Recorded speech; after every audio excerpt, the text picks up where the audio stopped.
ఎస్టీల్మా గత వైసీపీ ప్రభుత్వ హయాంలో మనం చూసుకుంటే గనక రివర్స్ టెండరింగ్ పేరుతో కాంట్రాక్టర్లను మార్చేయడం కానీ అలాగే ఇసుక వ్యవహారం మద్యం వ్యవహారం బైజూస్ ట్యాప్స్ కి సంబంధించి కానీ ఇలా రకరకాల వ్యవహారాల్లో అంటే గతంలో ఉన్న వైసీపీ ప్రభుత్వం చెప్పింది ఏంటి ప్రతి విషయంలో కూడా ప్రజా ప్రయోజనాల దృష్టి ఆలోచించి ప్రజలకు మేలు చేసేలాగా చేస్తున్నామంటూ పైకి చెప్పిన కథనాలు మాత్రం ఒకలా ఉన్నాయి. బట్ ఇప్పుడు కూటమి ప్రభుత్వం వచ్చిన తర్వాత వాళ్ళ హయాంలో జరిగిన అవినీతి అక్రమాలు ఇందాక మీరు చెప్పినట్టుగా కూడా ఆర్థిక సంబంధించి ఎటువంటి నిధులు గోల్మాలకని ఇలా ఒక్కొక్క అంశంలో ఒక్కొక్క విషయం బయటకు వస్తున్న పరిస్థితి.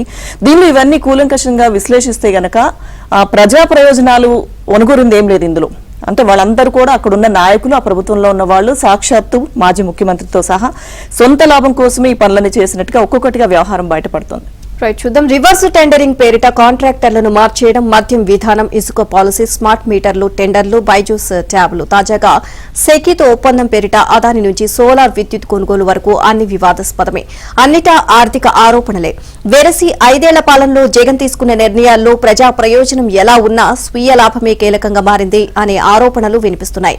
వైసీపీ హయాంలో వివాదాస్పద వ్యాపారవేత్తలకు ఇంకెక్కడా దిక్కులేని కంపెనీలకు తలుపులు తెరచి రెడ్ కార్పెట్ పరిచి స్వాగతం పలికారు, ఒప్పందాలు చేసుకున్నారు. ఈ క్రమంలో ప్రజలపై ఎంత భారం పడ్డా లెక్క చేయలేదు.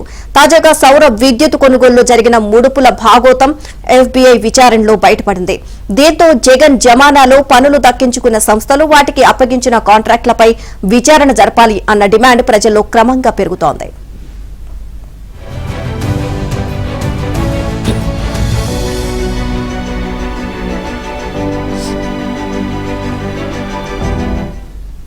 భారతీయ వ్యాపార సామ్రాజ్యంలో గౌతమ్ అదానీ ఓ దిగ్గజ పారిశ్రామికవేత్త.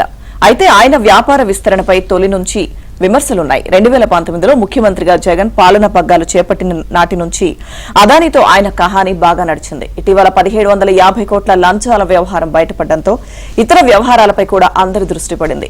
గంగవరం పోర్టు అదానీకి అప్పగించడంలో ఏపీ ప్రభుత్వ వాటా 10%, 680 కోట్లను వదిలేసుకున్నారు. ఇప్పుడు ఈ వాటా విలువ 2500 కోట్లకు పైగానే ఉంటుందని వ్యాపార వర్గాలు అంచనా వేస్తున్నాయి. రాష్ట్ర ప్రయోజనాలను పణంగా పెట్టిన ఈ డీల్లో ఎంత ప్రయోజనం ఆశించారు అంటూ రాజకీయ పక్షాలు ప్రశ్నిస్తున్నాయి. ఉత్తరాంధ్రవాసి వైసీపీ సీనియర్ నేత బొత్స సత్యనారాయణతో సహా ఇతర నేతలు ఎవరైనా గంగవరం పోర్టు అంశం వచ్చేసరికి నాలుక మడత పెట్టేస్తారు.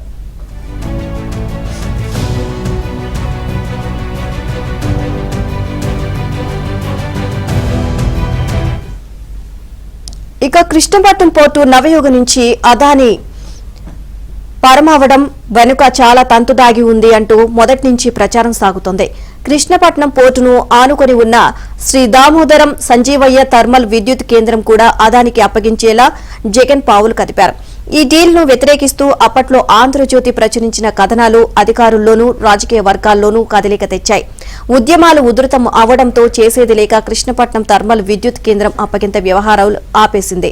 ఇక 1000 మెగావాట్ల పంప్డ్ స్టోరేజ్ విద్యుత్ కేంద్రాలను అదానికి జగన్ కట్టబెట్టారు. కడప జిల్లా గండికోటలో 1000 మెగావాట్లు, శ్రీ సత్యసాయి జిల్లా చిత్రవతిలో 500 మెగావాట్లు, పార్వతీపురం మన్యం జిల్లా కురుకుర్లిలో 1200 మెగావాట్లు, కర్వివలసలో 1000 మెగావాట్లు, అనకాపల్లి జిల్లాలో పెదకోటలో 1500 మెగావాట్లు, విజయనగరం జిల్లా రైవాడలో 1000 మెగావాట్ల పంప్డ్ స్టోరేజ్ ప్లాంట్లను నిబంధనలకు విరుద్ధంగా అప్పగించేశారు.